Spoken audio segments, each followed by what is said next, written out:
और वित्त मंत्री निर्मला सीतारमण ने आत्मनिर्भर भारत का बजट 2022-23 पेश कर दिया है। वित्त मंत्री ने कहा कि आईटीआर में गड़बड़ी को सुधार करने के लिए 2 साल का समय मिलेगा। कॉर्पोरेट टैक्स को 12% से घटाकर 7% करने का ऐलान किया गया है। और बजट में क्या है खास, इस मुद्दे पर केंद्रीय मंत्री महेंद्र नाथ पांडे से बातचीत की हमारी संवाददाता ममता चतुर्वेदी। सुनिए।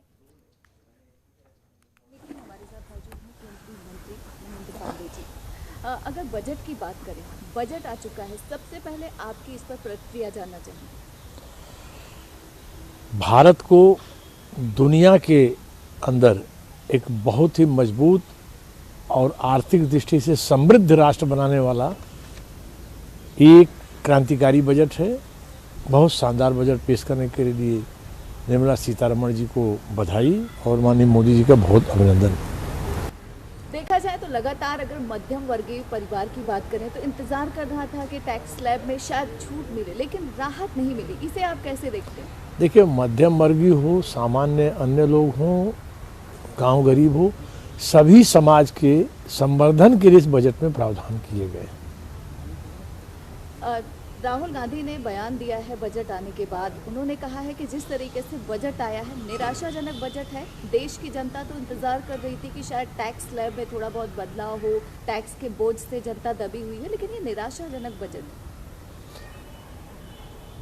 है। ये जो है उनकी सोच इस नाते है कि कांग्रेस ने जीवन भर रिवेट पॉलिटिक्स की है। कांग्रेस ने देश को आगे बढ़ाने के लिए, देश के संवर्धन के लिए उन नीतियों पर कभी बहुत जितना ध्यान देना चाहिए, सबसे लंबे समय तक उन्होंने देश में शासन किया, उन्होंने ध्यान नहीं दिया।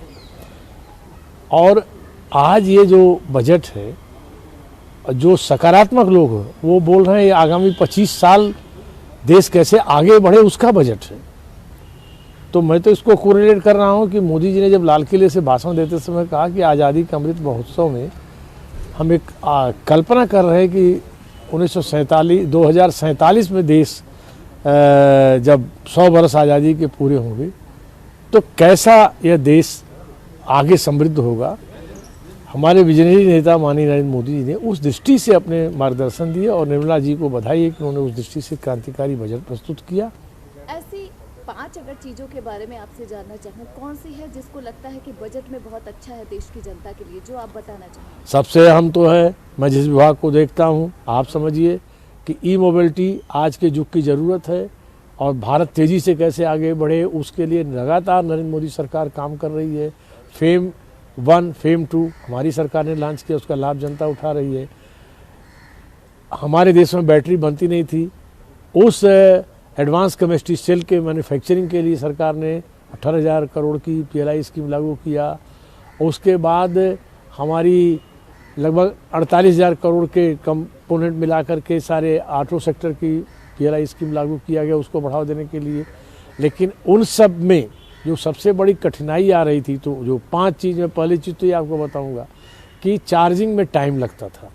उस पर यद्यपि हमारी विभाग के ARAI हमारी पुणे जुड़ी हमारी संस्था उस पर काम कर रही है, कम से कम समय में चार्जिंग हो, वो काम तेज़ी से आगे बढ़ रहा है। लेकिन आज बैटरी की स्वैपिंग वाली पॉलिसी की जो घोषणा बजट में की गई है कि हम बैटरी की अदला बदली कर देंगे, इससे ई मोबिलिटी को बढ़ावा देने के लिए, और जो ग्लासगो में जो प्रधानमंत्री जी ने वचन दिया था देश के दुनिया के सामने, उसके पालन में हम बहुत आगे बढ़ेंगे। नंबर 1 ये बजट तो सपोर्ट करता है। नंबर 2 किसानों की दृष्टि से जो मैंने अभी आपसे चर्चा की, ये बजट किसानों को कई प्रकार की मदद प्रदान करके उनके संवर्धन के काम करता है। और ख़ास करके आज भारत के अंदर और भारत का जो अनाज निर्यात होता है, दोनों में ऑर्गेनिक अन्न की डिमांड सबसे ज़्यादा है। ऐसा कहा जाता रहा है कि लंबे समय से देश का किसान नाराज है, तो क्या आपको लगता है कि आज के बजट के बाद उनकी नाराजगी कुछ कम होगी? उनकी नाराजगी पहले भी ख़त्म हो चुकी है। वो किसान कहीं मोदी जी से और कहीं हमारी सरकार से नाराज नहीं है, और जो विषय था वो विषय अब उसका कोई विषय नहीं रह गया है।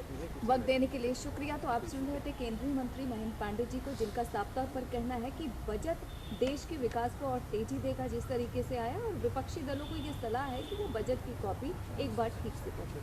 कैमरा पर्सन मनीष के साथ ममता चतुर्वेदी, जनतंत्र टीवी, दिल्ली। खबरों के निष्पक्ष विश्लेषण के लिए सब्सक्राइब करें Janatantra TV and press the bell icon. Never miss any update.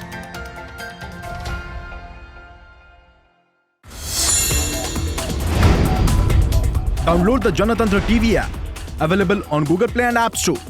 Download it now.